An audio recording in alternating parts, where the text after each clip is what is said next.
প্রেমানন্দে একবারে হরি হরি বলো। নিতাই গৌরী সীতানাথ প্রেমানন্দে একবারে হরি হরি বলো। নিতাই গৌরী সীতানাথ প্রেমানন্দে একবার হরি হরি বলো। দামোদর জয় রাধা দামোদর জয় রাধা দামোদর জয় রাধা দামোদর। ভক্তবৃন্দের চরণে আমার কোটি কোটি দণ্ডবত প্রণিপাত। হরিদ্বারে ব্রহ্মকুণ্ডের তীরে শ্রীমদ্ ভাগবতের আসর বসেছে। বক্তা আজন্ম মায়ামুক্ত ব্যাসনন্দন সুখদেব। শ্রোতা আসন্ন মৃত্যু মহারাজ পরীক্ষিত। 7 দিন ব্যাপী হরি কথামৃত শ্রবণ করাচ্ছেন আজন্ম মায়ামুক্ত ব্যাসনন্দন সুখদেব আসন্ন মৃত্যু মহারাজ পরীক্ষিতকে। হরিদ্বারের ব্রহ্মকুণ্ডের তট আলোকিত করে বসে আছেন শত শত মহর্ষি, ব্রহ্মর্ষি, রাজর্ষি, দেবর্ষি, কত ব্রহ্মচারী, কত মানবপ্রস্থী, কত সন্ন্যাসী, আবার আমাদের মতন বিষয়াসক্ত মানুষও বসে আছেন হরিদ্বারের ব্রহ্মকুণ্ডের তট আলোকিত করে। সুখদেব বলে চলেছেন অমৃতময়ী হরিকথা। 7 দিন ব্যাপী একাসনে বসে বলছেন হরিকথা। আর সমস্ত সত্যবৃন্দ 7 দিন একাসনে বসে শুনছেন হরিকথা। 7 দিন একবারও বিশ্রাম নাই, বিরতি নাই। সুখদেব কখনো কখনো বলতে বলতে গোবিন্দ লীলাসাগরে ডুবে যাচ্ছেন, বলতে পারছেন না, জ্ঞান হারিয়ে যাচ্ছে, লীলাসাগরে ডুবে যাচ্ছে। বাসুদেবে ভগবতী নিমগ্ন হৃদয় অব্রবীত। ভগবান শ্রী গোবিন্দের লীলা সাগরে নিমগ্ন ডুবে যাচ্ছেন, অনেকক্ষণ কথা বলতে পারছেন না।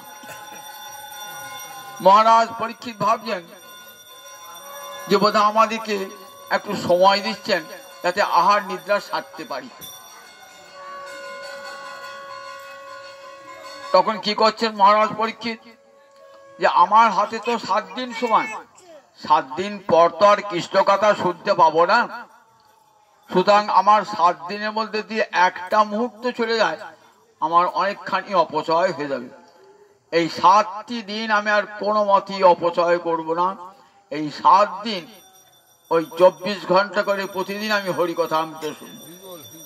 আমার তো তৃষ্ণা নাই, আমি তো প্রতিজ্ঞাই করেছি যে জলপানের জন্য আমি অভিশপ্ত হয়েছি, সেই জল আমি আর কোনোদিন ছোঁব না।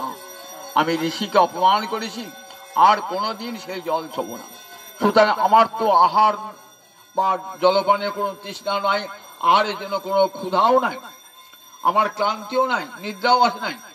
একে তো হরিকথা এমনিতেই মধুর, আবার সুখমুখ নিশ্চিত হরিকথা তার অপূর্ব মাধুর্য। 7 দিন বলে এইবার 7 দিনের দিন এইবার উঠে যাবেন, তো উঠে যাবেন। এবার সুখদেব মৌনী, কথা বলেন না। এই 7 দিন কিন্তু হরিদ্বারে ব্রহ্মকুণ্ডের তীরে কৃষ্ণ কথায় মুখর। যাওয়ার সময় শেষ দিন অনেক দামি দামি উপদেশ দিয়ে যাচ্ছেন। বলছেন মহারাজ আমি তো এবার চলে যাব, যাওয়ার সময় হয়ে গেল, তবে একটা কথা ভালো করে কান পেতে শুনুন। সংসার সিন্ধুম অতি দুস্তরম উত্তিতীর্ষ নান্য প্লব ভগবত পুরুষোত্তমস্য লীলা কথা রসনিষেবনম অন্তরীণ পুংসো ভবেৎ বিবিধ দুঃখ দবার্দিতস্য। এই সংসারে এমন মানুষ নাই, এমন জীব নাই যে দুঃখ কষ্ট পায় না। একটা মানুষ দেখাতে পারবেন যে জীবনের সংসারে কোনোদিন দুঃখ কষ্ট পায় না। 3টে তাপ তাকে ভোগ করতেই হয়। কি কি ভোগ? আধ্যাত্মিক, আদিভৌতিক আধি দৈবিক। আধ্যাত্মিক মানে দেহ যখন আছে তখন দেহের পীড়া সবাইকেই ভোগ করতে হয়, রোগ হবে। আবার দেহের মধ্যে মন আছে, সেই মনেরও একটা রোগ আছে। কখনো মন ভালো থাকে, কখনো মন খারাপ হয়, নানান কারণে। তাহলে এই মনের পীড়া আর এই দেহের পীড়া সকলকেই সহ্য করতে হয়। এটার নাম আধ্যাত্মিক তাপ। আধিদৈবিক ঝড় ঝঞ্ঝা ভূমিকম্প। আপনি সুন্দর বাড়ি তৈরি করলেন, ভূমিকম্পে বাড়িটা উল্টে গেল, বানে বাড়িটা ধসে পড়ল, ঝড়ে বাড়িটা উড়ে গেল, কত মানুষ চলে গেল ঝড়েতে। এইসবগুলো ঘটতে পারে গেল আধিদৈবিক, অর্থাৎ দেবতা থেকে পাওয়া যে সমস্ত দুঃখ তাকে বলে আধিদৈবিক। আর একটা দুঃখ আছে, সেটা হচ্ছে আধি ভৌতিক। ভূত মানে জীব, যে কোনো জীব থেকে আমরা দুঃখ কষ্ট পাই। কিরকম? সাপ এসেছে বাড়িতে ঘুরে বেড়াচ্ছে, যে কোনো মুহূর্তে ছোল মারতে পারে, ভয় করে। যেখানে মনে করো সুন্দরবন অঞ্চলে বাঘ আছে, সেখানকার মানুষ বাঘের ভয় আতঙ্কিত, উঠতে পারে না। জলে কুমির আছে, এসব তো আছে। আবার মানুষের থেকেও ভয়, আমরা পাশে আমরা শত্রু আছে, চোর ডাকাত গুন্ডা আছে, তাদের কাছ থেকে ভয়। এগুলো সব আধি ভৌতিক। এই ত্রিবিধ দুঃখ জগতের প্রতিটি মানুষকে ভোগ করতে হয়। এই পুংস ভাবে বিবিধ দুঃখ দবাদিতস্য। দুঃখ তো নয়, দুঃখের দাবানল অনন্ত কোটি ব্রহ্মাণ্ড জুড়ি। যেখানে যাবেন, উপরে সপ্তলোক, নিচে সপ্তলোক, এই 14 ভুবন। এই 14 ভুবনের যেখানেই যাবেন সেখানেই কিন্তু এই ত্রিতাপ জ্বালা ভোগ করতে হবে। পুংস ভাবে বিবিধ দুঃখ দবাদিতস্য। তাই সংসার একটা সমুদ্র। সমুদ্রে পড়লে যেমন নোনা জল খেতে হয়, কুমিরের ভয় থাকে, হাঙরের ভয় থাকে, কি করে সমুদ্রের স্রোতে সাঁতার কেটে বার হবো, ভয় করে তো। সংসার সমুদ্রে আমরা সবাই পড়ে গেছি, সংসার সমুদ্রে সবাই হাবুডুবু খাচ্ছি। কে কাকে বাঁচাবে? আমি যে বলি বাবা আমাকে বাঁচাও, বাবা বলবে আমিও তো ডুবে আছি। মা বাঁচাও, মা বলবে আমিও তো বেঁচে আছি। ভাই বাঁচাও, আত্মীয় স্বজন বন্ধু বাঁচাও, বলে আমি তো জলে ডুবে আছি। যে জলে ডুবে থাকে সে কি অপর নিমজ্জমান ব্যক্তিকে বাঁচাতে পারে? তাহলে কে কাকে বাঁচাবে? বলে দেখো সংসার ও সিন্ধু অতি দুস্তরম। এই সংসার সিন্ধু পার হওয়া বড় কষ্টকর। একবার যাওয়া একবার আসা, একবার যাওয়া একবার আসা।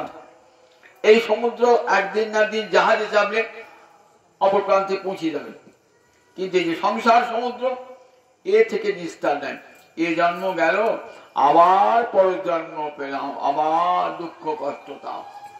সে জন্ম গেল, আবার একটা জন্ম হল।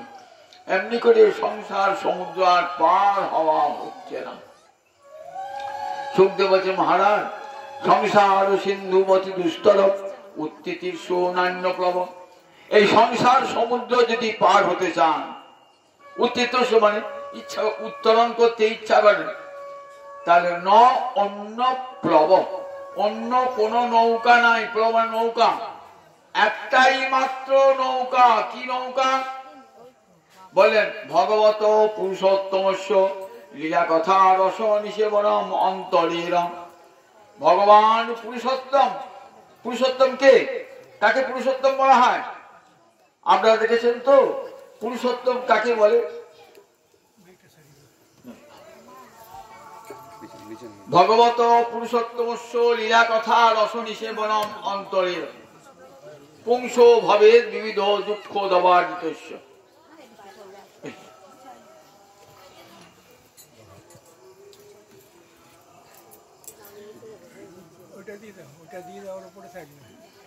তো পুরুষোত্তমস্য লীলা কথা রস নিষেবনম অন্তরীরম।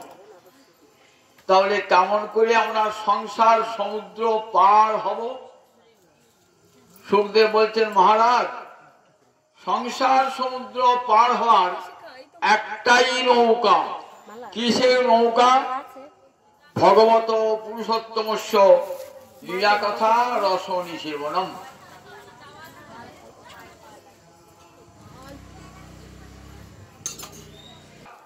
এই সংসার সমুদ্র পার হবার একটাই মাত্র নৌকা আছে, একটা নৌকা, অন্য প্লব, আর অন্য কোন নৌকা নাই, একটাই মাত্র নৌকা আছে।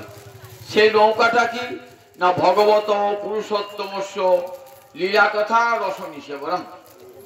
ভগবান পুরুষোত্তমের লীলা কথা রস আস্বাদন করা। পুরুষোত্তম কাকে বলে? পুরুষেষু উত্তম। জগতের যত যত পুরুষ আছে সমস্ত পুরুষের শ্রেষ্ঠ হলেন ভগবান শ্রীহরি। তাই গোবিন্দকে পুরুষোত্তম বলে। আপনারা গীতায় পড়েছেন তো, ভগবান কি বলছেন? লোকে বেদে চ কথিত পুরুষোত্তম। আমাকে বেদে পুরুষোত্তম বলা হয়েছে, গোবিন্দই একমাত্র পুরুষোত্তম। গোবিন্দকে কি বলে? লীলা পুরুষোত্তম। রামচন্দ্রকে কি বলে? মর্যাদা পুরুষোত্তম। আর গৌরাঙ্গ হইকে কি বলে? প্রেম পুরুষোত্তম। ভাল করে শোনা কোন এই তিনজন পুরুষোত্তম। রামচন্দ্র হলেন মর্যাদা পুরুষোত্তম, ঠিক পুরুষোত্তম। তাহলে রামচন্দ্র হলেন মর্যাদা পুরুষোত্তম, রামচন্দ্র মর্যাদা পুরুষোত্তম, গোবিন্দ হলেন লীলা পুরুষোত্তম, আর গৌরাঙ্গ হলেন প্রেম পুরুষোত্তম। মনে থাকবে তিনটে পুরুষোত্তম। রামচন্দ্র মর্যাদা পুরুষোত্তম, সবসময় ধর্ম মর্যাদা রক্ষা করে গেছেন। গোবিন্দ লীলা পুরুষোত্তম, আর আমার মহাপ্রভু প্রেম পুরুষোত্তম। এই পুরুষোত্তমস্য লীলা কথা রস নিষেবনমন্তরণ। এই ভগবান পুরুষোত্তম শ্রীহরির লীলা কথা রসে নিষেবন মানে আস্বাদন। শুনলাম, বাড়িতে ছুঁয়ে দিয়ে এলাম, আর জীবনটাকে প্রতিপালন করলাম না, তাকে তো নিষেবন বলা হয় না। তাকে নিষেবন বলা হয় না। ভাগবতী কথা শুনলেন, তাকে জীবনে প্রতিপালন করা, এর নাম নিষেবন। ডাক্তার কাছে গেলেন, ডাক্তার আমাকে ওষুধ দিলেন বোতলে, বলেন দেখে 1 দাগ 2 দাগ 3 দাগ 4 দাগ করে কাগজ পিটিয়ে দিলেন, দিয়ে বলে এই 10 দাগ ওষুধ রোজ 2 দাগ করে খাবেন। আপনি বাড়িতে নিয়ে এলেন, দিয়ে কি করছেন? আপনি বাড়িতে নিয়ে এসে ওই দাগগুলো কি করছেন? ওই কাগজগুলো তুলে তুলে দিচ্ছেন, একটা করে দাগ খাওয়া, ভিতরে ওষুধটা খাচ্ছেন না। এবার 10 দিন বাদে ডাক্তারের কাছে গেলেন, তো ডাক্তার বলল, ডাক্তারবাবু রোগ তো ভালো না, তো ওষুধটা খেয়েছেন? তাহলে হ্যাঁ খেয়েছি। ওই তো বাইরে কাগজ চিকন ছিল 10 দাগ, আপনি বলছেন 1 দাগ 2 দাগ করে খাবে, আমি একটা কাগজ তুলে তুলে দিয়েছি 1 দাগ 2 দাগ করে। বলে ভিতরে ওষুধটা খাও নাই? বলে ওষুধটা তো খেতে হবে, ওটা নিষেবন। ওষুধটা খায় না, তারপর ওটা সারবে। ঠিক তেমনি হরিকথা শুনলেন, তাকে জীবনে প্রতিপালন করতে হবে। শ্রবণ মঙ্গলম হরিকথা। হরিকথা শুনলাম, আর হরিকথাকে রেখে, যেখানে শুনলাম সেই বাড়িতে রেখে দিয়ে এলাম হরিকথা, আর জীবনটাকে প্রতিপালন করলাম না, তার তো আস্বাদন হলো না। হরিকথা শুনলেই মঙ্গল, কিন্তু ভাগবত জীবন যাপন করতে হলে হরিকথাকে জীবনে প্রতিপালন করতে হয়। একটা গল্প বলি। এক শাশুড়ি, সে প্রতিদিন হরিকথা শুনে যান। বৌমাকে বলেন, বৌমা তোমার তখন বয়স কম, তুমি কেমন মতো বয়স হলে তখন হরিকথা শুন। বৌমা বলে, বাবা মা তুমি কিছু চলো, আমাকে নিয়ে চলো। তো দেখো হরিকথা শোনার বয়স হয় না। গিন্নি শুনে আসে, হরিকথা শুনে আসে। একদিন গিন্নি নাই, গিন্নি অন্য কোনো কাজে গিয়েছেন, আর বৌমা করেছি অন্যজনের সঙ্গে বসে ভাগবতী হরিকথা শুনতে গেছে। শুনে এলেন, অতিথি সেবা পরম ধর্ম। ভাগবতে বলেছে অতিথি সেবা পরম ধর্ম, কোন অতিথিকে ফেরাতে নাই। বৌমা শুনে সেবা কি করছে? যত অতিথি আসছেন না, তখন সবাইকে 1 কেজি 500 চাল ঘর থেকে দিয়ে দিচ্ছে। বৌমা এসে দেখছেন ঘরে চালের হাঁড়িটা ফাঁকা হয়ে গেছে। কি হলো বৌমা? তারপর সব ভিখিরি এসেছিল, অতিথি এসেছিল, দিয়ে দিয়েছি। তারপর সব দিয়ে দিলে? তা বলে যে শুনে এলাম ভাগবতে যে অতিথি সেবা পরম ধর্ম, ক্ষুধার্ত অতিথি এলে তাকে দিতে হয় খাদ্য। শুনে এলাম তো মা। তা বললে দেখো আমিও তো শুনি রোজ, আমিও তো রোজ শুনি, জানিস তো ভাগবত শুনবি, শুনে ভাগবতের কথা যেখানে শুনবি না ওইখানে রেখে দিয়ে আসবি, বাড়ি আসবার সময় নিয়ে আসবি না ভাগবতের কথা। আমাদের সেরকম ভাগবত শোনা হয়, ভাগবত কথা শুনে আর তাকে মনে পড়ে না ভাগবতের কথা। তা বলেন রস মিশিয়ে বনাম ভাগবতী কথা শুনবে, তাকে জীবনে আস্বাদন করতে হবে, তাহলে সেটাই বড় নৌকা। গোবিন্দের লীলা কথায় সংসার সাগর পার হবার জন্য আর অন্য কোনো নৌকা নাই। তাই সুখদেব হরিদ্বারে ব্রহ্মকুণ্ডের তীরে বলছেন ভগবত পুরুষোত্তমস্য লীলা কথা রস নিশে বনম অন্তরীয়। গোবিন্দের লীলা কথা পূর্ণ কার্তিক মাস, রাধা দামোদর ব্রতের মাস, এই মাসে প্রতিদিন ভক্ত সঙ্গে বসে ক্ষীণাত হরিকথা ভাগবত সঙ্গত্যা, প্রতিদিন বসে বসে ভক্ত সঙ্গে বসে হরিকথা আস্বাদন, ভক্ত সঙ্গে বসে হরি আস্বাদন করে তার আনন্দ আলাদা। অভক্ত বিষয়জন তারা তো হরিকথার মূল্য দেয় না। বললেন ভক্তজন যারা হরিকথার মূল্য দান করে তাদের সঙ্গে বসে হরিকথা আস্বাদন করবেন প্রতিদিন। সুখদেব বলছে দেখো মহারাজ, দেখো মহারাজ, বললেন দেখো কলিঙ্গি স্বভাবা জয়ন্তী আর্যা গুণজ্ঞা সার ভাগিন নাম সংকীর্তনের নৈব সর্বস্বার্থ অভিলভ্যতি। আমরা শ্রীমদ্ ভাগবতে দেখি নবযোগীন্দ্র সংবাদ আছে। ত্রেতা যুগে নিমি রাজা রামচন্দ্রের পূর্বপুরুষ, রাজর্ষি জনকের পূর্বপুরুষ, রাজর্ষি জনকের পূর্বপুরুষ নিমি রাজা একটা যজ্ঞ করেছে। সেই যজ্ঞে একজন করে যোগীন্দ্র যাচ্ছেন, পরপর 9টা যোগীন্দ্র যাচ্ছেন, আর প্রতি যোগীন্দ্রকে একটা করে প্রশ্ন করছেন, উত্তর দিয়ে চলে আসে। 9টা যোগীন্দ্রকে রাজর্ষি ভরতের 9 জন ভ্রাতা। রাজর্ষি ভরতের নাম শুনেছেন তো, যিনি প্রথম জীবনে জড় ভরত ছিলেন, যার নাম অনুসারে এই দেশটার নাম হয় ভারতবর্ষ। বড় রাজা রাজর্ষি ভরত, ভাগবতী উপাখ্যানে শুনেছেন রাজর্ষি ভরতের কথা। সেই রাজর্ষি ভরতের 9 জন ভ্রাতা, তারা নবযোগীন্দ্র। যোগীন্দ্র মানে ভগবানের সঙ্গে যারা ভক্তিতে যুক্ত তাদেরকে বলে যোগী। যোগী নাম ইন্দ্র, ইন্দ্র মানে শ্রেষ্ঠ। যোগীদের মধ্যে যারা শ্রেষ্ঠ তাদেরকে কি বলে যোগীন্দ্র। 9 জন এরা ভক্তির, কৃষ্ণ ভক্তিতে সর্বশ্রেষ্ঠ, তাই নবযোগীন্দ্র। একজন একজন করে যাচ্ছেন। শেষ যে যোগীন্দ্র তার নাম করভাজন যোগীন্দ্র।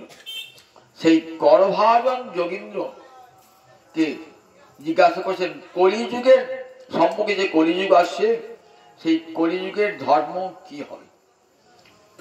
বলছেন মহারাজ দেখুন 4টে যুগ আছে, সত্য, ত্রেতা, দাপর, কলি। এই কলিযুগটা আমরা সবাই বলি বাবারে যে কোনো খারাপ কাজ হলে কি বলি কলি না, হবে না, কলিযুগে তো এই হবে। কলিকে আমরা খুব খারাপ চোখে দেখি। কলিযুগটাকে আমরা বলি সব যা কিছু দোষের কাজ যেন কলিযুগেতেই হয়। সত্য ত্রেতা, কারণ সত্যে 4 পা ধর্ম ছিল, ত্রেতা যুগে 3 পা ধর্ম ছিল, দাপরে 2 পা ধর্ম ছিল, কলিতে ধর্ম 1 পায়ে দাঁড়িয়ে আছে। কলিযুগটা এমন একটা যুগ যে যুগে কি হয় বললেন দেখো ধর্ম সংকুচিত হয়ে যায়, অর্থাৎ বৈদিক ধর্ম লোপ পেয়ে যায়। কলির দোষনিধের আজন, কলি হলো দোষের নিধি। যত যত দোষ সব আমরা কলিতে দেখতে পাই। ধর্ম সংকুচিত, কলিকালে দেখবেন বৈদিক ধর্ম লোপ পেয়ে যায়। কত শত অপধর্ম উপধর্মের প্লাবন বয়ে যায়। ধর্ম কি নাই, জগতে বহু ধর্ম রয়েছে, দেখান দেখি বেদ সম্মত ধর্ম খুব কম, যারা বেদকে মানা ধর্ম খুব কম। অথচ ধর্ম যদি বৈদিক অনুশাসনে না থাকে তাহলে সেই ধর্ম সাধুরা গ্রহণ করেন না। বেদ সাক্ষাৎ ভগবানের নিঃশ্বাস, ভগবানের বাণী অপরিসীয়।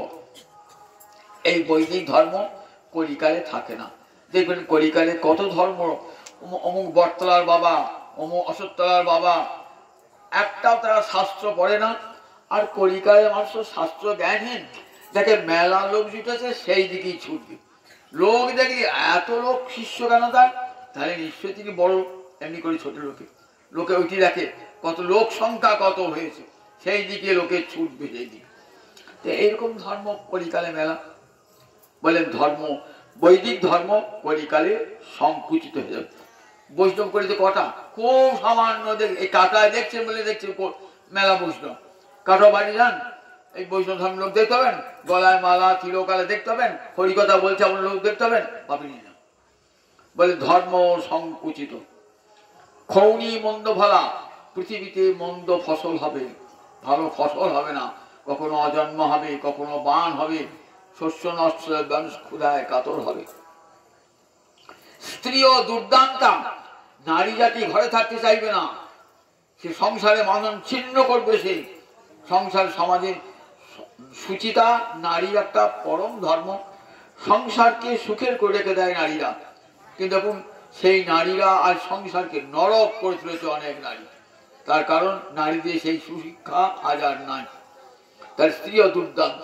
পুরুষা স্ত্রী বসকা, পুরুষেরা হবে নারীর বশীভূত কলিকায়। এগুলো সব লক্ষণ করে দেখুন। আর কি হবে? সাধু শিরতি, যে সৎপথে চলবে সেই খুব কষ্ট পাবে। দেখবেন সাধুরা, সজ্জনেরা সৎপথে থাকলে খুব কষ্ট পায়। দুর্জন প্রভাবতী, যারা দুর্জন তারা প্রভাব বিস্তার করবে সংসারে। দুর্জন যারা প্রায় প্রবৃদ্ধি করো, কলি যত দিন আসবে দেখবেন এই দাপট বাড়বে, অসৎ লোকদের দাপট বাড়বে, আর সাধুরা সংখ্যায় ক্ষীণ হয়ে যাবে। এগুলো সব কলি লক্ষণ। তাই আমরা কলিকে কি বলি? কখনো কলি আসেন নাই, ব্যাসদেব কিন্তু তখন একটা কলির চিত্র এঁকে দিয়ে গেলেন, মিলিয়ে নেন, সব মিলে যাবে। দেখবেন সাত কলিতে মানুষ শাস্ত্র জ্ঞানহীন হবে, শাস্ত্র পড়বে না, একটু বসে ভাগবতী কথা শোনার ধৈর্য পর্যন্ত থাকবে না কলিকালে মানুষের। আহার বিহারে শুদ্ধি থাকবে না। আহার শুদ্ধি অধিকাংশ মানুষ এরই নাই। আহার শুদ্ধি, গলায় মালা আছে, তিলক আছে, কিন্তু আহারের ব্যাপারে শুদ্ধি বললে পিছিয়ে দেয়। বলে আহারে কি দোষ আছে? ভালো করে দেখেন, আহারে দোষ আছে। আহার শুদ্ধি না হলে কখনো চিত্ত শুদ্ধ হয় না। সেদিন গীতায় 3 প্রকার আহারের কথা বলা আছে। তাহলে এগুলি সব কলিকালে থাকবে না। তারপরে কলিকালে ধর্ম সংকুচিত হয়ে যাবে। বলে দেখো সেই কলি নিকৃষ্ট তো, কিন্তু করভাজন ঋষি এই কলিটা কি বলছেন? সর্বোৎকৃষ্ট। কলিকালটা কি বলছেন? সর্বোৎকৃষ্ট কাল। কলি সভাজন্তী আজ্ঞা কুরজ্ঞা সারভাগিন। কলিকে যারা শুদ্ধ চরিত্র আর্যগণ তারা কি করেন? কলিকে সম্মান দান করেন। গুণজ্ঞা কারা করেন? গুণজ্ঞা যারা গুণটা জানেন, দোষটা গ্রহণ করেন না, গুণটা গ্রহণ করেন। সাধু ব্যক্তিরা কি করে? আমরা একটা লোক, ও লোকটা পাজি লোক, বদমাইশ লোক। সাধু বলে দেখো একটা লোক সব দোষের আকর হতে পারে না, খোঁজো তার মধ্যে কিছু না কিছু গুণ খুঁজে পাবে। দেখেন দেখেন দেখেন না, ভ্রমরা কি করে? ভ্রমরা মধু চেচ্ছন্তি, সে ফুলের বিচার করে না, দেখে ফুলে মধু আছে কিনা, সে মধুটা গ্রহণ করে। আর মক্ষিকা বনমিচ্ছন্তি, আর মাছি কি খুঁজে খুঁজে বেড়ায়? কোথায় ঘা আছে, পুঁজ আছে, খুঁজে খুঁজে বেড়ায়। সাধু জনেরা দেখে লোকটা এত বদমাইশ বটে, কিন্তু একটা গুণ আছে, গুণ খুঁজে খুঁজে বেড়ায়। গুণজ্ঞা সারও ভাগী নন, তারা সারটা কি গ্রহণ করে। তারা দেখে কলিকালে একটা বড় গুণ আছে। কি গুণ আছে? তখন কিন্তু কলিকাল আসে নাই, মানস পটে কলিকালের চিত্র ভেসে উঠেছে। কিরকম দেখুন, বলছেন যত্র নাম সংকীর্তনেন সর্ব স্বার্থ অভিলভ্যতে। কলিকাল এমন একটি কাল যেখানে নাম সংকীর্তনের দ্বারা সব পাওয়া যায়। কি কি পাওয়া যায়? বলে ধর্ম, অর্থ, কাম, মোক্ষ এ তো পাওয়া যাবে। আবার কলিকালে আর একটা বড় বস্তু পাওয়া যাবে। সে কি পাওয়া যাবে তা বললেন, রাধা মাধবের চরণে প্রেম ভক্তি লাভ হবে কলিকালে হরিনাম। কেন? এই কলিতে আমার গৌরাঙ্গ হরি আসবেন। আমরা দেখি মহারাজ পরীক্ষিত যখন রয়েছেন না, কলি এসেছেন, কলির সঙ্গে মহারাজ পরীক্ষিতের সাক্ষাৎ হলো। কলিকে হত্যা করলেন না, ইচ্ছা করে হত্যা করতে পারতেন কলিকে, কলি তো চরণে পড়েছে, কলিকে হত্যা করলেন না। তখন জিজ্ঞাসা করছেন সুত গোস্বামীকে, কলিকে তো হত্যা করি ল্যাটা শুকিয়ে যেত, আর কলি থাকতো না, কলি দাপন করতো না। তা বলে মহারাজ পরীক্ষিত গুণাগ্রাহী, কেন কলিকে ধ্বংস করেন নাই? নানুদেষ্টি কলিং সম্রাট সারঙ্গৈব সারভূপ। ভ্রমর ফুলটাকে নষ্ট করে না, কারণ ফুলে মধু পাওয়া যাবে বলে। সারঙ্গ যেমন ফুলটাকে নষ্ট না করে তার মধুটা গ্রহণ করে, তেমনি কলিযুগটাকে নষ্ট করলে না, কারণ কলিযুগে আছে হরিনাম মধু, আছেন কলি পুষ্পী। এই কলিযুগ আমার গৌর হরি আসবেন, যখন কলির অন্ধকার নিয়ে আসবে, কলি ঘোর তিমির গ্রাস হলো জগজন, ধর্ম করম গেল দূর, আমার অসাধনে চিন্তামণি বিধি মিলা ওলো আনি, আমার গোড়া বড় দয়ার ঠাকুর। কলি হলো তিমির গ্রাস হলো জগজন, ভয়ঙ্কর কলি এসে জগৎবাসীকে গ্রাস করেছে। কলি হলো তিমির গ্রাস হলো জগজন, ধর্ম কর্ম সব কলিকালে দূরে গেছে, কিন্তু আমার গৌরাঙ্গ হরি প্রেমের ঠাকুরটি এই কলিকালে এলেন। অসাধনে চিন্তামণি বিধি মিলা বলো আনি, আমার গোড়া বড় দয়ার ঠাকুর। গৌর হরি এসে কলিযুগে ঘরে ঘরে হরে কৃষ্ণ কৃষ্ণ কৃষ্ণ হরে হরে, হরে রাম রাম রাম হরে হরে। এই হরিনাম বিতরণ করবেন কলিকালে। নিতাই চাঁদ আসবেন, নাম প্রেমের বন্যা বয়ে দেবেন। নিতাই গুণমণি আমার, নিতাই গুণমণি, আনিয়া প্রেমের বন্যা ভাসালো বনি। প্রেমের বন্যা লইয়া নিতাই আইলা গৌর দেশে, ডুবিল ভকত গণ দিনহীন ভাসে। পতিত পামন প্রভু আমারে প্রভু নাহি বাছে, ব্রহ্মার দুর্লভ প্রেমে সবাকারে যাচ্ছে। শুধু নাম নয়, নামের সঙ্গে রাধা রানীর প্রেম দান করলেন। তাহলে দেখুন কত বড় আমার ধন্য কলিযুগ। বলেন কলিযুগ তুমি ধন্য, সত্য ত্রেতা দাপরে যা হয় নাই, কলিযুগে তাই হবে। করভাদ ঋষি কখন ত্রেতা যুগে বলছেন, তখন তো কলিযুগ আসে নাই। ত্রেতা যুগে নিমিরাজকে বলছেন মহারাজ, কলিযুগকে সাধুরা সমাদর করেন, কারণ নাম সংকীর্তনের দ্বারা কি পাওয়া যাবে? বলেন ধর্ম অর্থ কাম মোক্ষ, অর্থাৎ যাগযজ্ঞ করে যে ফল স্বর্গ লাভ তাকে ধর্ম বলছেন, সেটা হরিনামের দ্বারা সে স্বর্গও পাওয়া যাবে। যদি সাংসারিক অর্থবিত্ত চান, নাম আপনাকে অর্থবিত্ত দান করবে। আপনি যদি মোক্ষ চান, সংসার থেকে মুক্তি চান, নাম আমাকে মুক্তি দান করবে। আরো সবচেয়ে বড় দান কি করবে? রাধা মাধবের চরণে প্রেম ভক্তি দান করবে, প্রেম ভক্তি দান করবে। নামের এত ক্ষমতা, এবং সেটা কলিকালে আমরা নামের শক্তিটা দেখতে পাই। সব যুগেই কিন্তু নাম সমান শক্তিশালী, কিন্তু কলিকাল এমনই একটি না যে যুগে নামের শক্তিটা আমরা উপলব্ধি করতে পারি। আপনি একটা টর্চ লাইট কিনে আনলেন তো বাজার থেকে, ননীদাসের দোকান থেকে একটা ভালো টর্চ লাইট কিনে আনলেন, দিনের বেলা জ্বালাচ্ছেন, কই টর্চ লাইটটা জোর দেখতে পাচ্ছি না তো। বললেন তুই আচ্ছা বোকা লোক, তো দিনের বেলা এখন সূর্যের আলো রয়েছে, এখন টর্চ ঘোরা যায়? টর্চটা কত জোর? অমাবস্যার রাতে ঘোর অন্ধকার, তখন জ্বালাবেন, তখন দেখবেন ওই টর্চটার কত জোর। সত্য যুগ, ত্রেতা যুগ, দাপর যুগে ওই হরিনামের মহিমা উপলব্ধি করতে পারতাম না। কেন? তখন তো অন্ধকার নেমে আসে নাই।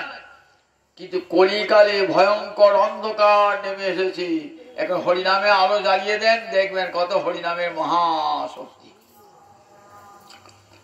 সুখদেব বলছেন, দেখো মহারাজ, হরিনামের শক্তি সব যুগেতেই আছে। কিন্তু সত্য যুগে কি ছিল? সত্য যুগে ধ্যান তপস্যা। দাপরে ত্রেতা যুগে কি ছিল? যজ্ঞ। দাপরে কি ছিল? অর্চনা। আর কলিতে হরি সংকীর্তন। এই 4 যুগে 4টে ধর্ম ছিল। কলিকালের যুগ ধর্মই হলো হরিনাম সংকীর্তন। সেই যুগ ধর্ম ভগবান না এলে সেই যুগ ধর্ম প্রচারিত হয় না। তাই কলিকালে সেই যুগ ধর্ম প্রচার করবার জন্য গৌর হরি এলেন। যুগ ধর্ম প্রচার করতে গৌর হরিকে আসবার দরকার করলে কেন? অন্য কোনো অবতার দিতে পারতেন? বলে না গো না, শুধু যুগ ধর্ম নাম নয়, নামের সঙ্গে দেবেন রাধা রানীর প্রেম দান হবে। এই জন্যে আমা বিনা অন্য নারী ব্রজ প্রেম দিতে, নাম নয়, নামের সঙ্গে রাধা রানীর প্রেম দেবেন। ভাগবতের 6ষ্ঠ স্কন্ধে দেখি, সেখানে সুখদেব কত নরকে 28 প্রকার নরকের কথা বর্ণনা করে। 28 প্রকার নরক। এই পাপ করলে পরে এই নরক, এই পাপ করলে এই নরক, এই পাপ করলে এই নরক। কত নরকে নাম করলেন। কুম্ভিপাক নরক, রৌরব নরক, তপ্তশূন্যী নরক, অশিপত্র নরক, কত নরকে কথা বললেন। পাপ করলে এই নরক ভোগ করতে। মহারাজ পরীক্ষিত বলছেন, আজ শুনে বলছেন, যা মনে ভাবছেন আমিও তো অনেক পাপ করেছি, তাহলে আমাকে নরক ভোগ করতে হবে। বলছেন, হে মুনিবর, তাহলে এই পাপ থেকে, নরক থেকে পরিত্রাণ পাওয়ার পথ নাই? তাহলে হ্যাঁ আছে। কি আছে? বলে দেখো, শাস্ত্রে বলা আছে প্রায়শ্চিত্তের কথা। প্রায়শ্চিত্ত করলে নরক ভোগ থেকে মুক্তি পাবে। মহারাজ পরীক্ষিত তৃপ্ত হলেন না যে প্রায়শ্চিত্ত করলে নরক ভোগ থেকে মুক্তি পাওয়া যায়। অনেক চিন্তা করে বলছেন, আচ্ছা মুনিবর, আমি দেখেছি অনেকে পাপ করেছে, পাপ করার পর প্রায়শ্চিত্ত করেছে, প্রায়শ্চিত্ত করার পর আবার পাপে লিপ্ত হয়েছে। তেমন কুঞ্জর শৌচবৎ। কুঞ্জর মানে হাতি। হাতি গায়ে কাদা, মাহুত দিয়ে সরোবরে স্নান করিয়ে আনলো, হাতি গা পরিষ্কার হয়ে গেছে, আবার হাতি এসে এলো কাদা, কাদায় লপটালপটি করতে লাগলো। তাহলে ওই যে স্নান করানো বৃথা হলো। তাই আপনি পাপ করেছেন, পুরীতে একটা বিরাট লম্বা ফর্দ দিলে আপনাকে চান্দ্রায়ণ প্রায়শ্চিত্ত করতে হবে। আপনি করলেন গোবধের প্রায়শ্চিত্ত হয়েছে, গরু হত্যা করেছেন, তার জন্য চান্দ্রায়ণ ব্রত করলেন, চান্দ্রায়ণ প্রায়শ্চিত্ত করলেন। কিন্তু প্রায়শ্চিত্ত করার আপনার সেই পাপটা চলে গেল, আবার অন্য পাপ করলেন। কচিত নিবর্ততে অভদ্রা কচিত চরতি তৎপুনঃ। কেউ কেউ ওই পাপ থেকে মুক্ত হলে বটে, আবার পরক্ষণেই সেই পাপে সে লিপ্ত হয়ে যায়। তাহলে প্রায়শ্চিত্তের অর্থ কি হলো? প্রায়শ্চিত্তের কোনো অর্থই হলো না। বললেন, ঠিক বলেছ মহারাজ। মহারাজ পরীক্ষিত উচ্চ স্তরে অধিকারী বললেন, আচ্ছা শোনো, আর একটা প্রায়শ্চিত্ত আছে। কিরকম না, জ্ঞানাগ্নি সর্বকর্মাণি ভস্মসাৎ কুরুতে অর্জুন। গীতায় পড়া দেখবেন, অর্জুনকে ভগবান বলছেন, জ্ঞানের আগুন সমস্ত কর্মকে ধ্বংস করিয়ে দেয়, ছাই করে দেয়। বলেন, হ্যাঁ হ্যাঁ মহারাজ, ক্ষিপন্তি অঘম বেণুগুলমম ইবান। বলছে, পাপ যত বড় হোক না কেন, জ্ঞানের আগুন সব পাপকে পুড়িয়ে ধ্বংস করে দেয়। কেমন না, বেণুগুলমম ইবান। বেণু মানে বাঁশ, বেণুগুলো বাঁশের গুচ্ছ, বাঁশের বাগান। সেই বাঁশের বাগানে যদি আগুন ধরিয়ে দেয়, দেখবেন বাঁশগুলো সব পুড়ে ছাই হয়ে গেছে। আপনি বলেন, যান আর বাঁশ হবে না। কিছুদিন বাদ দেখুন, আবার বর্ষাকালে বৃষ্টিপাত হয়ে গেল, ওই বাঁশের মূল থেকে আবার কোরক বার হলো, আবার যেমন কাজ তেমনি বাঁশের বাগান হয়ে গেল। কেন হলো? ওই আগুনটা তো মাটির তলায় যায় নাই, মাটির তলায় যায় নাই। ফলে কি হলো? আবার নতুন করে আবার সমস্ত বাঁশ গজিয়ে গেল। বলেন ঠিক তেমনি একটা অপরাধ করলাম, আগুন পুড়িয়ে দিল, কিন্তু পাপের বীজ যে অবিদ্যা, তাকে ধ্বংস করতে পারে না জ্ঞান। তাহলে বললেন আছে, শোনো, এই পাপ ধ্বংস করার একটা পথ আছে, সবাই জানে না, খুব সামান্য। কেচিৎ কেবলয়া ভক্তা বাসুদেব পরায়ণা অভং ধুন্নন্তি কার্ষ্ণেন নিহারম ইয় ভাস্কর।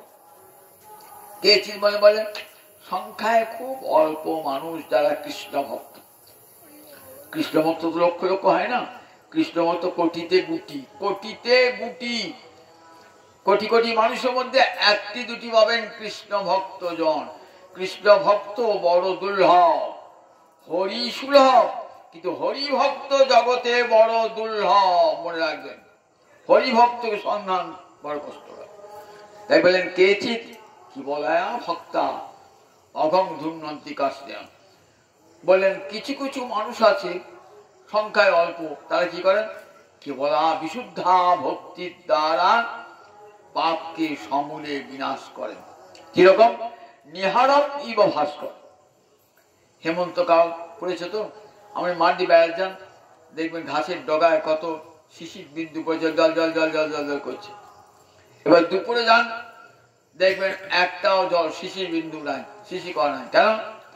ওই সূর্য কিরণ সব শোষণ করে নিয়েছে, সূর্য কিরণ সব শোষণ করে নিয়েছে। ঠিক তেমনি সমস্ত পাপকে শোষণ করে নেয় হরি ভক্তি রূপ সূর্য কিরণ। হরি ভক্তি রূপ যে সূর্য কিরণ, ওই পাপ শিশির কণাকে এক মুহূর্তে শোষণ করে নেয়, আর নতুন করে পাপ জন্মাবে না। বলেন শোনো মহারাজ, যত প্রায়শ্চিত্ত করুন না কেন, যদি আমার চিত্তটা নারায়ণ পরাঙ্মুখ হয়, গোবিন্দ বিমুখ হয়, তাহলে কোটি কোটি প্রায়শ্চিত্ত করলেও আপনি পবিত্র হবেন না। ন নিষ্পুনন্তি রাজেন্দ্র সুরা কুম্ভম ইবা বগা। সুরা কুম্ভ মানে মদের হাড়ি, সুরা মানে মদ, মদের হাড়ি যদি গঙ্গায় ফেলে দেন না, পবিত্র হবে। তাহলে গঙ্গা কি মদের হাড়িকে পবিত্র করতে পারেন না? করেন না। মদের হাড়িকে গঙ্গা পবিত্র করেন না। সুরা কুম্ভম ইবা বগা। মদের হাড়ি যেমন গঙ্গায় ফেললে পবিত্র হয় না, তেমনি গোবিন্দ বিমুখ জন সে কোটি কোটি যাগ যজ্ঞ তপস্যা প্রায়শ্চিত্ত করুক না কেন, কোনদিন সে পবিত্র হবে না, হবে না, হবে না। তাই এখানে পুরী দেশে কি বলে? অপবিত্র পবিত্র বা সর্বা অবস্থাঙ্গত ইয়স্মরি পুণ্ডরিকাক্ষং সবাচ্যাভ্যন্তর সূচি। আমি যখন কিছু কাজ করছেন না, পুরী দেশে আমি কি বলে, তা মানে কি? আমি অপবিত্র হন আর পবিত্র হন, একবার যদি গোবিন্দকে মনে মনে স্মরণ করেন, তাহলে আপনার বাহ্যটা বাইরেটাও পবিত্র, অন্তরটা অপবিত্র। এই কৃষ্ণ স্মরণ ছাড়া জগতে কেউ কাউ পবিত্র করতে পারে না। এখন সুখদেব বলছে, আমার কথা নয়, স্বয়ং সুখদেব কাদের সামনে বলছেন? কত ব্রহ্মচারী, কত যোগী, কত তপস্বী, কত ধ্যানী, কত জ্ঞানী, তা তো বলতে পারতেন। কি বলছেন মশাই? জ্ঞানের দ্বারা শুদ্ধ হয় না, তপস্যার দ্বারা শুদ্ধ হয় না।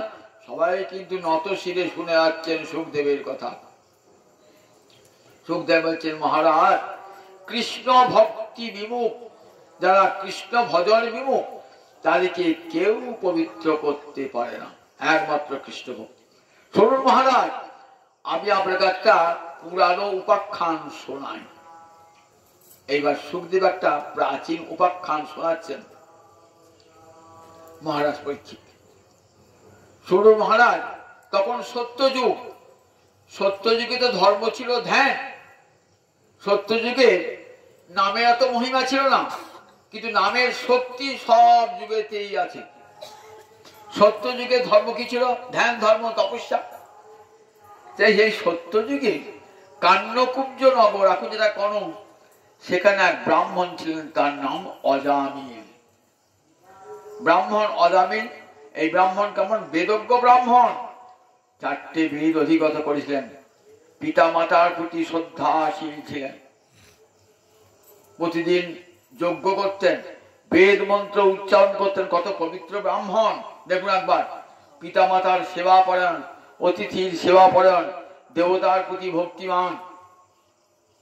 একটা ব্রাহ্মণের যা যা গুণ থাকার দরকার সব ছিল, কিন্তু কৃষ্ণ ভক্তি ছিল না। আর সব ছিল কিন্তু কৃষ্ণ ভক্তি ছিল না। একদিন তার পিতা বললেন, বাবা আমি একটা যজ্ঞ করব, সেই যজ্ঞের কাঠ আর যজ্ঞের পুষ্প নিয়ে এসো। বাবার কথা শুনে অজামিল চলে গেল মনে যজ্ঞের কাঠ আর ফুল আনতে। সেখানে গিয়ে দেখছে একটা মদ্যপায়ী রমণী এবং সে চণ্ডাল। সে কি করছে, তার স্বামীর সঙ্গে মদ খেয়ে সে কি করছে, কখনো নাচছে, কখনো হাসছে, কখনো কাঁদছে। ওই চণ্ডালিনী রমণীকে দেখে এত আকর্ষণ হয়ে গেল, কি করলেন, বাবার যদি ফুল আনা কাঠ আনা তো ভুলেই গেলেন, সেই চণ্ডালিনীর প্রেমে পড়ে গেলেন। দেখুন, ঘরে এমন সুন্দরী রূপসী পত্নী রয়েছে, সদ্বংশ জাতা, সুশিক্ষিতা, অতিথি পরায়ণা, সদ্গুণ সম্পন্না ঘরের স্ত্রী, তার কথা মনেই পড়ল না। বৃদ্ধ বাবা মা রয়েছেন, তাদের কথা মনেও পড়ল না। এমন ভাবে সেই চণ্ডালিনী রমণীর প্রেমে আকৃষ্ট হয়ে গেলেন। ওই বন থেকে তার সঙ্গে ভাব ভালোবাসা করে ওইখানে সংসার জীবন যাপন করতে লাগলেন। আর তো বাড়ি আসে না, বাবা মাকেও দেখে না, নিজের স্ত্রী পুত্রকে দেখে না, যার যজ্ঞও করে না, বেদ পাঠও করে না। এইবার অসৎ সঙ্গে থাকলে কি হয়, সেও তো অসৎ হয়ে যাবে। স্ত্রী এত অসতী, মদ্যপায়িনী, তার সঙ্গে ঘন করলে পারে আর নিজে ঠিক থাকতে পারে? আস্তে আস্তে নিজের এমন দুর্মতি, একবারে যেন নরকের পথে। এত বড় ব্রাহ্মণ, সৎকুল জাত ব্রাহ্মণ, বেদজ্ঞ ব্রাহ্মণ, তার পরিণতি কেমন দেখুন। এইবার কি করতে লাগলো, বাবা মাকে দেখলি না, বাবা মাকে বাড়ি থেকে তাড়িয়ে দিল, স্ত্রীকে তাড়িয়ে দিল। এইবার ঘর বাড়ি বিক্রি করলো, ধন সম্পদ বাবার যা ছিল সব কেড়ে কুড়ে নিয়ে এসে কি করলো, ওই স্ত্রীর ভরণ পোষণ করতে লাগলো, কুড়ে বেড়ে তার সঙ্গে ঘর করতে লাগলো।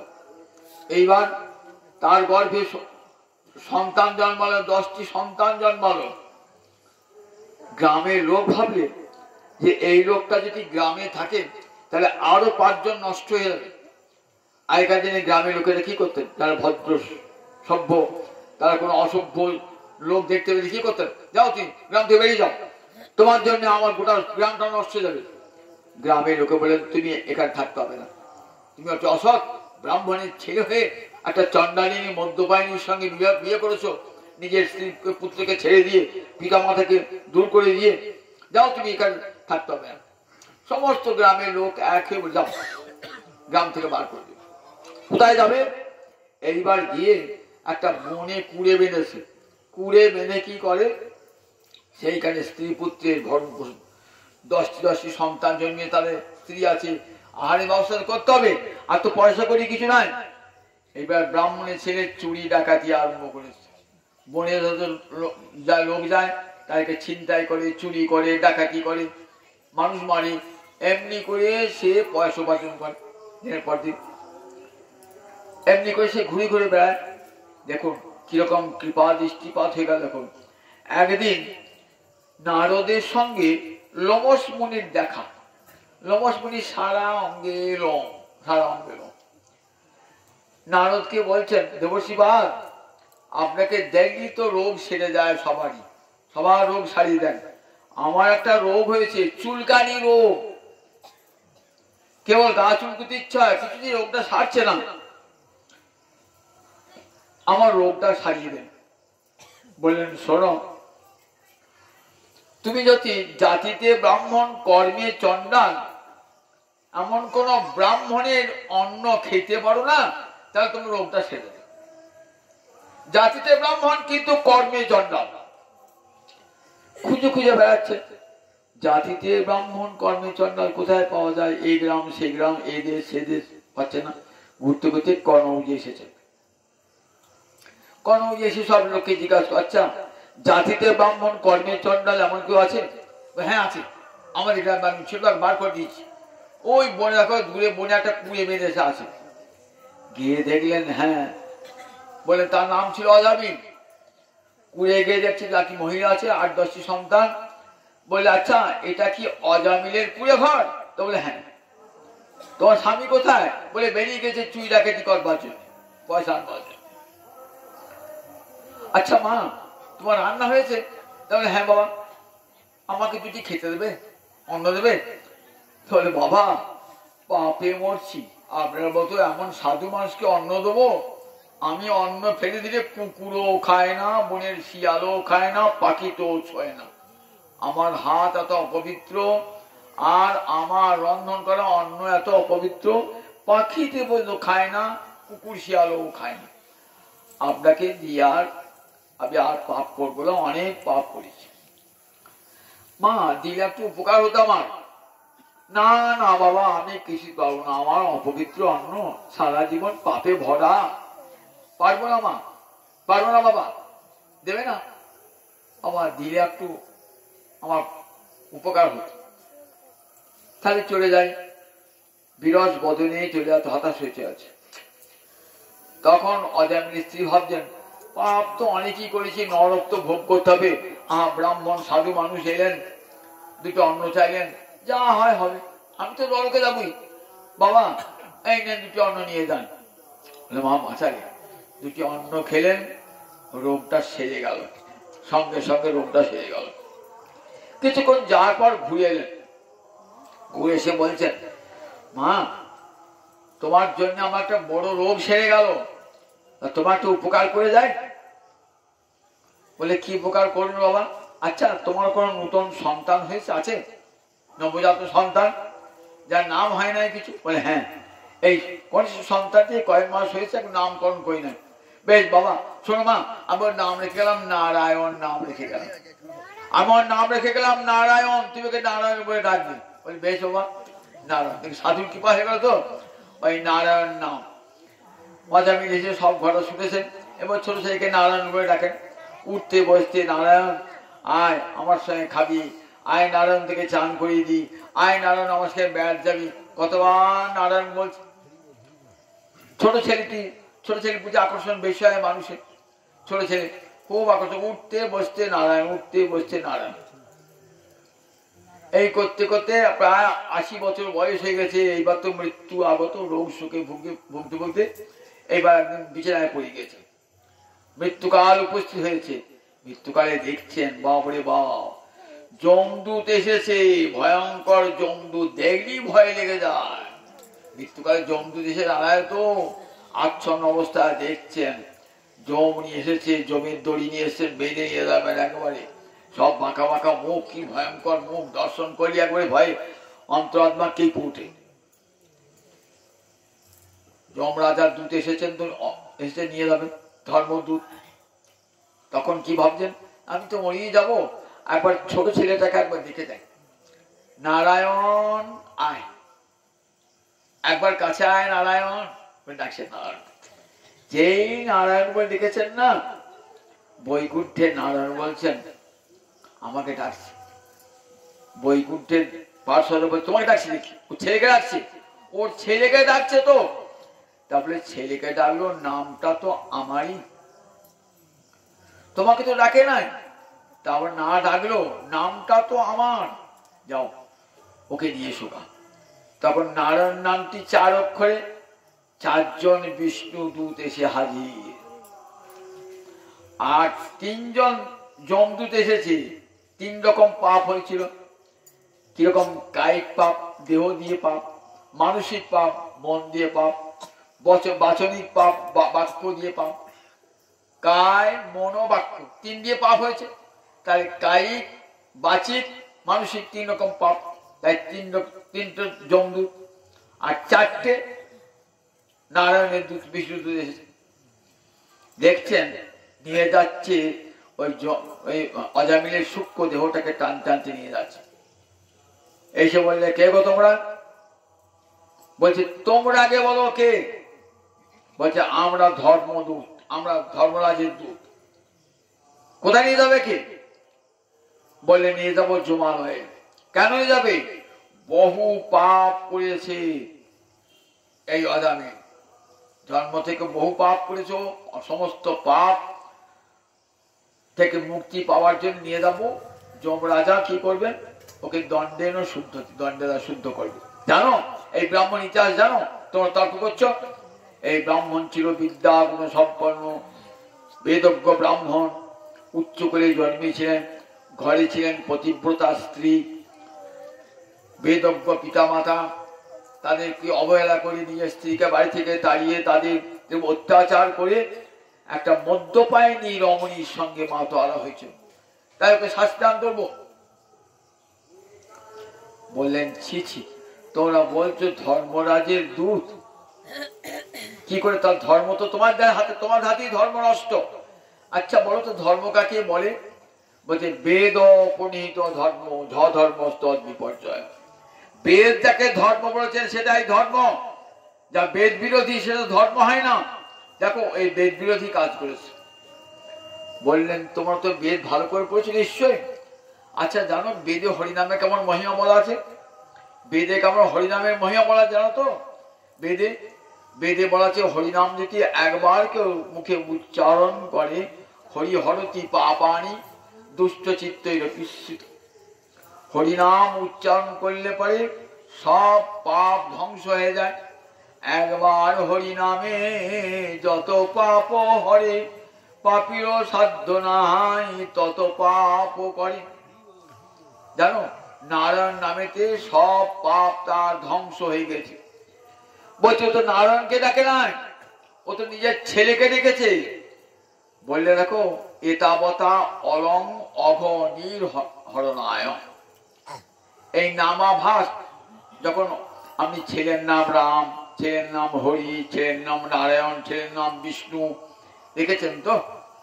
বলেন এটা কিন্তু ছেলেকে ডাকছেন বিষ্ণু বলি, জিষ্ণু বলি, নারায়ণ বলে ডাকছেন। এটা কিন্তু নাম হচ্ছে না, নামাভাস, নামের আভাস। নাম নয় কিন্তু নামের আভাস। তার নামার আভাসে কি করে মুক্ত হবে? বলে হ্যাঁ তোমার শাস্ত্র বর্ণায় নাম অন্যত্র সংকেতে হয় নামাভাস, তথাপি নামের তেজ না হয় বিনাশ। অন্যত্র সংকেতে মানে নিজের ছেলের নাম নারায়ণ, মেয়ের নাম নারায়ণী, মেয়ের নাম দুর্গা, ছেলের নাম হরি, এই নাম যদি রাখি নামাভাস, এই নামাভাসেই জীবের মুক্তি হয়ে যায়। নামাভাসী অন্যত্র সংকেতে হয় নামাভাস, তথাপি নামের তেজ না হয় বিনাশ। নিজের ছেলের নাম নারায়ণ বলে ডাকলো, নামের তেজ কখনো কমে না। এটা কথা বলছে পাপ ধ্বংসের জন্য এই নামাভাসই যথেষ্ট, নামাভাসই যথেষ্ট। সুতরাং তোমরা ধর্ম জানো না, বলছো আমরা ধর্ম জানি, ধর্মরাজের দূত। সুতরাং এই সব পাপ ধ্বংস হয়ে গেছে। কতবার নারায়ণ বলেছে বলো তোকে? উঠতে বসতে নারায়ণ বলেছে। সব পাপ এক বিন্দু মাত্র পাপ নাই, খেয়ে দাও।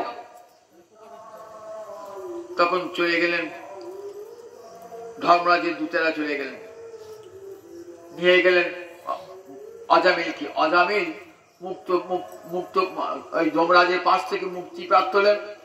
মুক্তি প্রাপ্ত হওয়ার পর মৃত্যুর হাত থেকে বেঁচে উঠলেন। তখন ভাবছেন যে কাজীকে দেখলাম, স্বপ্নে যেন মনে দেখলাম। দেখেছেন তো নারায়ণের দূতগণকে, বৈষ্ণবগণকে দর্শন করেছেন, মুক্তি লাভ হয়েছে। তখন ভাবলেন যে আমি তো নারায়ণ নাম নিজের ছেলের নাম দেখেছি, অনাদরে দেখেছি, আর তাতেই এত বড় ফল লাভ হয়ে গেল। সুখদেব বলছে মহারাজ সাংকেত্যং পারিহাস্যং বা স্তোভম হেলনম এবা বৈকুণ্ঠ নাম গ্রহণম অশেষাগ হরং বিদু। সংকেত করে অর্থাৎ নিজের ছেলের মেয়ের নাম যদি ভগবানের নাম দিয়ে রাখে, পারিহাস্যং ঠাট্টা করে কেউ যদি বলে ও তোদের নারায়ণ আমাকে রক্ষা করতে পারবে না, তোদের রাম আমাকে রক্ষা করতে পারবে না, পরিহাস করে যদি বলে, অবহেলা করে বলে আমি রাম মানি না, নারায়ণ মানি না, যদি অবহেলা করে, তাহলেও নামের শক্তি ধ্বংস হবে না, নামের শক্তি ধ্বংস হয় না। একথা একদিন চৈতন্য ভাগবতী চৈতন্য চৈতামিত হরিদাস ঠাকুর বলছেন। হরিদাস ঠাকুর ব্রাহ্মণকে বলছেন, হরিনদী গ্রামের ব্রাহ্মণ বলছেন চেঁচিয়ে চেঁচিয়ে নাম করো কেন, সব দিন নাম করো কেন? তা বলছে আপনারা তো ব্রাহ্মণ, আপনাদের মুখে শাস্ত্র শুনেছি, আপনাদের মুখে শাস্ত্র শুনেছি উচ্চ স্বরে নাম করলে পরে শতগুণ পূর্ণ লাভ হয়। কি করে শতগুণ লাভ হয়? তা বললেন যদি মনে মনে নাম করি নিজের মুক্তি হবে, আর উচ্চ ঈশ্বরে যদি নাম করি পশু পাখি কীট পতঙ্গ যারা নাম করতে পারে না তাদের কানে নামটা ঢোকে, তাদের মুক্তি হয়ে যায়। একটা লোক একজনকে পোষণ করে আর একটা লোক 10 জনকে পোষণ করে, এই দুটো লোকের মধ্যে কে বড়? যে 10 জন লোকে খেতে পড়তে দেয় সেই বড়। তাই যে উচ্চস্বরে হরিনাম করে সে পশু পাখি কীট পতঙ্গ সকলকে নাম শোনায়, সুতরাং তার পূর্ণটা বিষয় উচ্চ শতগুণাং ভাবে। মহাপ্রভু হরিদাসে কি বলেছিলেন? ক্ষণে ক্ষণে করো তুমি বেদ অধ্যয়ন, ক্ষণে ক্ষণে করো তুমি যোগ্যতা প্রদান, যোগিনাশী হইতে তুমি পরম পাবন। যতবার তুমি হরিনাম করছো ততবার বেদ পাঠ করছো, ততবার তপস্যা করছো, ততবার গঙ্গায় স্নান করছো। যোগীর চেয়ে সন্ন্যাসী চেয়ে তুমি বড় পবিত্র। আমি তোমাকে আলিঙ্গন করি কেন? নিজে পবিত্র হব বলে। হরিদাসের দেহেতে কান পাততে পারে হরিনামের ধ্বনি শোনায়, এত পবিত্র হরিনামের গুণ হরিদাসের দেহেতে সঞ্চারিত হয়েছিল। তাই সুখদেব বলে মহারাজ দেখুন, সংকেত করে যদি কেউ হরিনাম বলে তাহলে পরিহাস করে অবহেলা করে বলে নামের গুণ কখনো বিনাশ হয় না। চলে গেলেন যমদূতেরা, ফিরে গিয়ে যমরাজাকে বলছেন যে আমরা ভাবতাম তুমি জগতে একমাত্র দণ্ডদাতা, তুমি জগতে বিধাতা, আজ আমরা একজনের কাছে ফিরে এলাম, একজনের কাছ থেকে জানো তোমার আদেশে গেলাম, কিন্তু জানো যেই তোমার আদেশে ওই অজামিলকে নিতে গেলাম না, তখন 4 জন কে লোক এলো। কোথা থেকে? বলে আমরা আসছি কোথা থেকে? বৈকুণ্ঠ থেকে আসছি। তাহলে সব 4টি করে হাত, নীল বসন অঙ্গে। তখন যমরাজ বুঝতে পেরেছেন কে এসেছে, সাক্ষাৎ আমার যিনি প্রভু গোবিন্দ নারায়ণ তারই দূত এসেছেন। তখন সঙ্গে সঙ্গে ছি ছি ছি, তোরা বড় অপরাধ করে ফেলেছিস, জানিস না নারায়ণ আমার প্রভু? যেন জগতে নারায়ণকে জানে কারা? বলে দেখো 12 জন মহাজন আছে, 12 জন মহাজন আছেন যারা ভগবানকে জানেন, ভাগবত ধর্ম জানেন। স্বয়ম্ভু বলেন স্বয়ম্ভু কপিল, বলেন স্বয়ম্ভু নারদ শম্ভু কুমার কপিল বনু প্রহ্লাদ জনক ভীষ্ম বলি বৈয়াসিক। এই 4 জন বৈষ্ণব জগতে 12 মহাজন। কে কে? স্বয়ম্ভু মানে ব্রহ্মা, স্বয়ম্ভু নারদ, শম্ভু মানে শিব। সেরকম 12 জন মহাজন কে কে? স্বয়ং ব্রহ্মা, নারদ, শিব, কুমার সনত কুমার, কপিল মুনি, কুমার ও কপিল মনু যার থেকে মানব জাতির সৃষ্টি, আর প্রহ্লাদ রাজর্ষি জনক, ভীষ্ম প্রহ্লাদ ও জনক ভীষ্ম, বলি মহারাজ, আর ব্যাসনন্দন সুখ বৈয়াসখী, আর আমি যমরাজ জীবত আমি। আমরা এই 12 জন জানি বৈষ্ণব ধর্ম কি, ভাগবত ধর্ম কি। দেখ আজ থেকে তোদের আদেশ থাকলো। কি আদেশ থাকলো? যাদের দেখবি বললেন যাদের মুখে হরিনাম আছে, যারা ভগবানকে ভজন করে তাদের কাছে যাবি না। কাদের কাছে যাবি? বললেন যাদের মুখে হরিনাম নাই, যাদের চিত্তে ভগবানকে স্মরণ, যারা চিত্তে ভগবানকে স্মরণ করে না, আর যাদের মাথা একদিনের জন্য গোবিন্দ চরণে নত হয় নাই, বলেন অসত অকৃত বিষ্ণু কীর্তন। সেই অসৎ যারা বিষ্ণু কীর্ত করে নাই, দুর্লভ মানব জন্ম লাভ করে, তার বলেন ভগবানের গুণ যারা মুখে নাম যারা উচ্চারণ করে না, আবার অন্তরে স্মরণও করে না, আবার যাদের মাথাটা গোবিন্দ চরণ বা গোবিন্দ ভক্তের চরণে নত হয় না, তাদেরকে আনবি না। তাদেরকে আনবি তান আনন্দ একমাত্র তাদেরকেই আনবে আমার কাছে। অসত, তার অসৎ অকৃত বিষ্ণু কীর্তন, এমন দুর্লভ মানব জন্ম পেয়েও তারা বিষ্ণু বৈষ্ণবের কৃত্য করে নাই, তাদেরকে আনবে আমার কাছে। আর যারা হরি কথা বলে, হরি নাম শুনে হরিকে চিন্তা করে, সেই হরি ভক্তকে কখনো আমার কাছে আনবি না। তাহলে দেখুন যারা কৃষ্ণ নাম করে, কৃষ্ণ ভক্ত, কৃষ্ণ মন্ত্রে দীক্ষিত, তারা কোনোদিন প্রেত লোকে বা জমালয়ে যায় না। যদি যেতেন তাহলে গীতা ভাগবত মিথ্যা হয়ে যায়।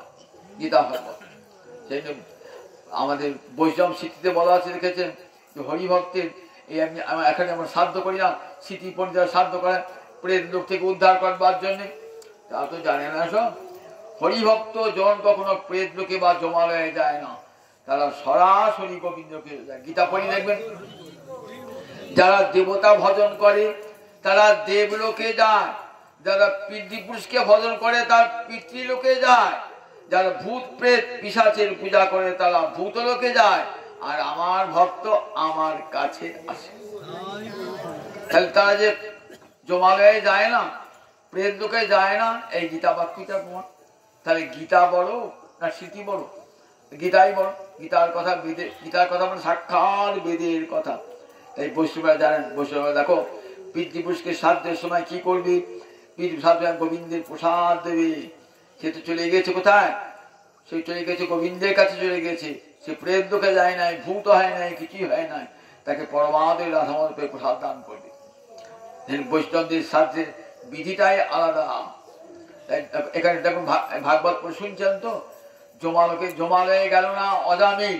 জমালয়ে নিয়ে যেতে বললেন অজামিল, বললেন না কাজীকে জমালয়ে আনবি যারা হরি কথা বলে না, ভগবত গুণ নাম অধিয়ম, ভগবানের গুণ নাম যারা উচ্চারণ করে না, যাদের মাথাটা গোবিন্দ চরণে গোবিন্দ ভক্তের চরণে নত হয় না, যাদের চিত্ত করে গোবিন্দকে স্মরণ করে না, তান আনধম তাদেরকে নিয়ে আসবি অসত অকৃত বিষ্ণু কীর্তন। যারা মানব জন্ম লাভ করো, যারা বিষ্ণু কীর্তন করেন না। যমরাজা গোবিন্দের কাছে ক্ষমা চাইলেন যে আমার যারা দূত তারা অপরাধ করেছে তোমার ভক্তের কাছে, তাই আমি ক্ষমা চেয়ে নিচ্ছি। এদিকে অজামিল কি ভাবলেন? অজামিল ভাবলেন যে মহাপুরুষদের সান্নিধ্যে আমি সামান্য আমার ছেলের নাম উচ্চারণ করেছি, নারায়ণকে রাখি নাই, অনাদরে নাম করেছি, তাতেই এই ফল। তখন তিনি জীবন ফিরে পেয়ে হরিদ্বারে এক মন্দিরে বসে হরে কৃষ্ণ কৃষ্ণ কৃষ্ণ হরে হরে, হরে রাম রাম রাম হরে হরে, এই হরিনাম পরায়ণ হলেন। হরিদ্বারে একটি দেব মন্দিরে বসে ভজন করতে করতে সিদ্ধি লাভ হলো। দেখুন সারূপ্য মুক্তি পেলেন। সারূপ্য মানে ভগবানের সমানের রূপ, ভগবানের সমান রূপকে বলে সারূপ্য। সারূপ্য মুক্তি পেয়ে বৈকুণ্ঠ গতি হয়ে গেল। এত বড় পাপিষ্ঠ হরিনামের এমন ফল, নামাভাসে মুক্তি হয়ে গেল। তাই ভাবছেন অনাদরে নাম করলে যদি এত ফল লাভ হয়ে যায়, তাহলে আদর করে নাম করলে কি না ফল হয় মহারাজ? কি মতো শ্রদ্ধা শ্রদ্ধা করে নাম করলে কি না হয়? অনাদরে নামে কি এত ফল? তাহলে আদর করে যদি কেউ নাম করে তার কি না ফল হয়? সুখদেব বলছেন জানো মহারাজ, আমি যে কাহিনী তোমাকে বললাম কে বলেছে আমাকে জানো? অগস্ত্য ঋষি। আমি যখন মলয় পর্বতে ছিলাম না, তিনি হরি অর্চনা করছিলেন, তখন আমাকে শোনেন সুখদেব জানো কৃষ্ণ নামের কি অপার মহিমা, অপার মহিমা। তখন তো সত্য যুগ, তখন তো নাম মহিমা নয়, ধ্যানের যুগ, তপস্যা যুগ। সেই যুগেই কত নামের নামাভাসের কত মহিমা। কলিযুক্ত যুগ ধর্ম হরে কৃষ্ণ কৃষ্ণ কৃষ্ণ হরে হরে, হরে রাম রাম রাম হরে হরে। করৌ তদ হরি কীর্তনাথ। কলিতে যাগযজ্ঞ নাই, কলিতে তপস্যা নাই, কলিতে অর্চনা নাই, কেবল বাহু তুলে হরে কৃষ্ণ কৃষ্ণ কৃষ্ণ হরে হরে, হরে রাম রাম রাম হরে হরে।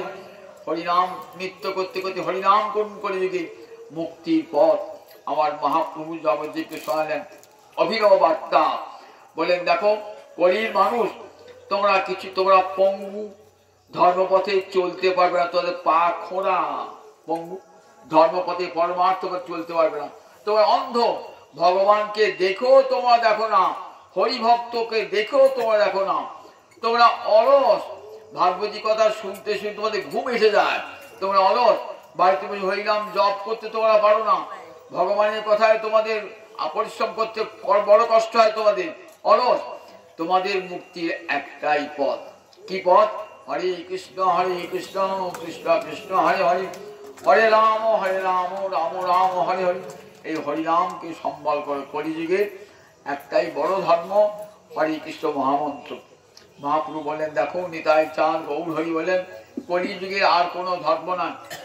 চণ্ডাল প্রতিটি জীবের ঘরে ঘরে যাইয়া হরিনাম মহামন্ত্র দিচ্ছেন বিলাইয়া। নিতাই আমার যারে দেখে তারে কহে, দন্তে তিন ধরি আমারে কি নিয়া একবার বল গৌর হরি। এমনি করে আমার নিতাই চাঁদ গৌর হরি জগৎ জীবের দাঁড়ে দাঁড়িয়ে হরিনাম বিলাচ্ছে। সেই গৌর হরিতে সেই নিতাই চাঁদকে ভালোবাসতে পারলাম না, এমন দুর্লভ মানব জন্ম যারা আমাদের মুক্তির জন্য এলেন, জগৎ জীবকে এমন মঙ্গলের সন্ধান দান করে গেলেন। বলুন দেখি কোন ভগবানের এত বড়? হাতে ধরে পায়ে ধরেছে, একবার হরি বলে রে, তোদের হাতে ধরি পায়ে পড়ি, একবার হরি বলে রে।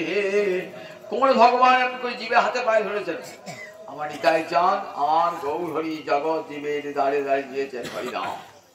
দাঁড়ে দাঁড়িয়ে একবার জীব বল হরিনাম বল, একবার হরি বল, আমি তোদের হাতে ধরি পায়ে পড়ি। হেন হেন অবতারে যাহার রতি না জন্মিল, লোচন বলে সেই পাপি এলো আর গেল। এমন গৌর হরিকে নিতাই চাঁদকে ভালোবাসতে পারলাম না, মানব জন্মটাই অসার হলো। এমন দুর্লভ মানব জন্ম, আসা যাওয়া সার হলো রে। এমন সাধের মানব জন্মে পেয়ে একবার হরি বললাম না রে। এমন সাধের মানব জন্মে পেয়ে একবার হরি বললাম না রে। এমন সাধের মানব জন্মে পেয়ে একবার হরি বললাম না রে। আমার মানব জনম বৃথাই গেল, আমার আসা যাওয়া সার হলো রে। তাই দুর্লভ মানব জন্ম গোবিন্দ দিয়েছেন, হেলায় যেন নষ্ট নয়। কিছুই পারি না পারি, হাতে দাঁড়িয়ে বসে বসে হরিনাম করবো, আর কিছু পারি না পারি, তাতে উদ্ধার হয়ে সমস্ত পাপ বিনাশ হয়ে যাবে। গোবিন্দ চরণে অমলা ভক্তি লাভ হবে এবং রাধা রানীর প্রেম লাভ হয়ে মানব জীবন ধন্যাতি ধন্য হয়ে যাবে।